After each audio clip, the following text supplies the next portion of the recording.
मत विभाजन का परिणाम इस प्रकार है। पक्ष में 288, विपक्ष में 232।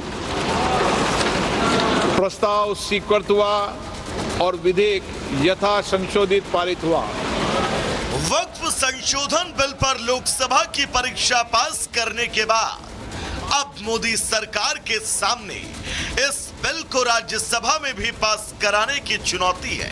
सरकार आज वक्फ संशोधन विधेयक को राज्यसभा में पेश करने वाली है। ऐसे में लोकसभा के बाद राज्यसभा में इस बिल को लेकर संग्राम के आसार नजर आ रहे हैं। वक्फ संशोधन बिल आज दोपहर 1 बजे राज्यसभा में पेश होगा, जहां इस बिल पर चर्चा के लिए 8 घंटे का वक्त मुकर्रर किया गया है, जिसके बाद राज्यसभा में इस बिल पर वोटिंग कराई जाएगी। जैसे लोकसभा में वक्फ संशोधन बिल पास कराना सरकार के लिए कोई बड़ी चुनौती वाली बात नहीं थी, क्योंकि यहां नंबर गेम के हिसाब से सरकार के पास बहुमत था और इसके चलते यह बिल आसानी से लोकसभा में पास हो गया। लेकिन अब राज्यसभा में सरकार की अग्नि परीक्षा है, क्योंकि राज्यसभा में वोटों के समीकरण देखें तो यह साफ है कि सरकार को यहां ज्यादा जोर लगाने की जरूरत है। दरअसल राज्यसभा का नंबर गेम देखें तो यहां कुल सांसदों की संख्या 236 है। बिल पास कराने के लिए 119 सांसदों का समर्थन चाहिए। राज्यसभा में एनडीए के 115 सांसद हैं।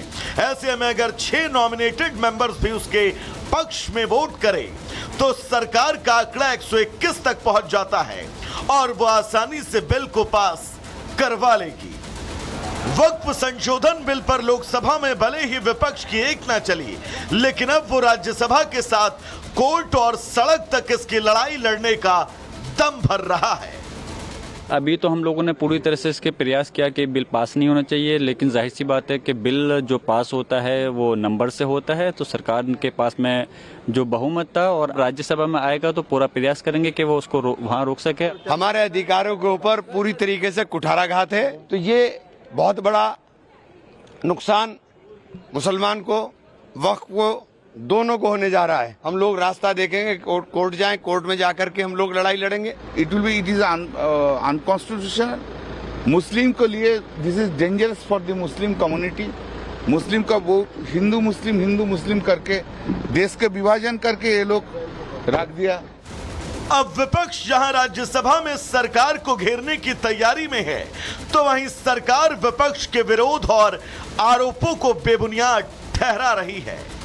बहुत अच्छा हुआ बहुविध जो कांग्रेस ने 2013 में गलत किया था तुष्टीकरण को लेकर के, उसका शुद्धिकरण किया गया।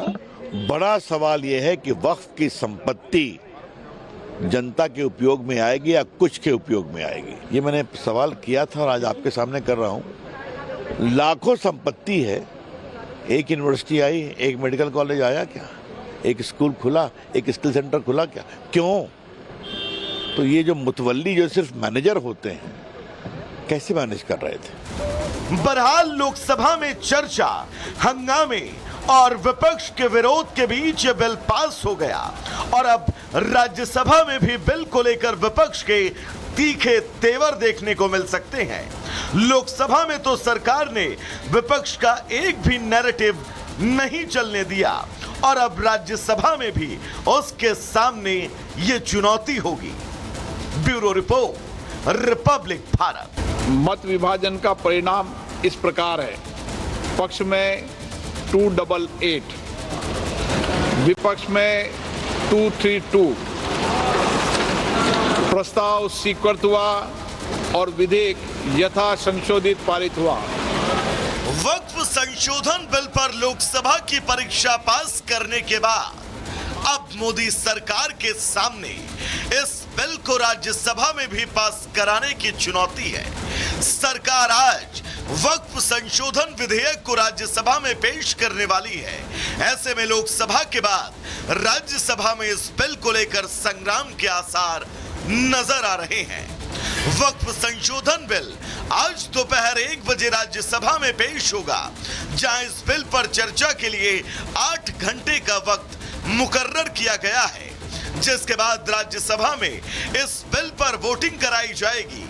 जैसे लोकसभा में वक्फ संशोधन बिल पास कराना सरकार के लिए कोई बड़ी चुनौती वाली बात नहीं थी, क्योंकि यहां नंबर गेम के हिसाब से सरकार के पास बहुमत था और इसके चलते यह बिल आसानी से लोकसभा में पास हो गया। लेकिन अब राज्यसभा में सरकार की अग्नि परीक्षा है, क्योंकि राज्यसभा में वोटों के समीकरण देखें तो यह साफ है कि सरकार को यहां ज्यादा जोर लगाने की जरूरत है। दरअसल राज्यसभा का नंबर गेम देखें तो यहां कुल सांसदों की संख्या 236 है। बिल पास कराने के लिए 119 सांसदों का समर्थन चाहिए। राज्यसभा में एनडीए के 115 सांसद हैं। ऐसे में अगर 6 नॉमिनेटेड मेंबर्स भी उसके पक्ष में वोट करें तो सरकार का आंकड़ा 121 तक पहुंच जाता है और वो आसानी से बिल को पास करवा लेगी। वक्फ संशोधन बिल पर लोकसभा में भले ही विपक्ष की एक ना चली, लेकिन अब वो राज्यसभा के साथ कोर्ट और सड़क तक इसकी लड़ाई लड़ने का दम भर रहा है।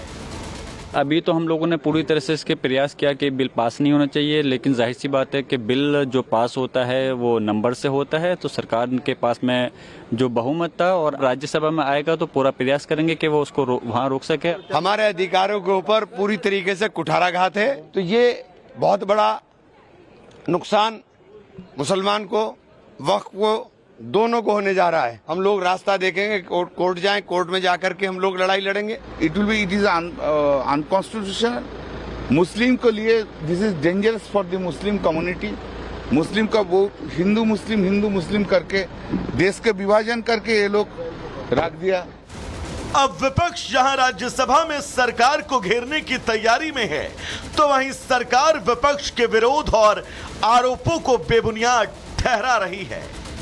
बहुत अच्छा हुआ बहुबीट जो कांग्रेस ने 2013 में गलत किया था तुष्टीकरण को लेकर के, उसका शुद्धिकरण किया गया। बड़ा सवाल यह है कि वक्फ की संपत्ति जनता के उपयोग में आएगी या कुछ के उपयोग में आएगी। ये मैंने सवाल किया था और आज आपके सामने कर रहा हूँ। लाखों संपत्ति है, एक यूनिवर्सिटी आई, एक मेडिकल कॉलेज आया क्या, एक स्कूल खुला, एक स्किल सेंटर खुला क्या? क्यों? तो ये जो मुतवल्ली जो सिर्फ मैनेजर होते हैं, कैसे मैनेज कर रहे थे? बहरहाल लोकसभा में चर्चा, हंगामे और विपक्ष के विरोध के बीच ये बिल पास हो गया और अब राज्यसभा में भी बिल को लेकर विपक्ष के तीखे तेवर देखने को मिल सकते हैं। लोकसभा में तो सरकार ने विपक्ष का एक भी नैरेटिव नहीं चलने दिया और अब राज्यसभा में भी उसके सामने ये चुनौती होगी। Bureau report, Republic Bharat.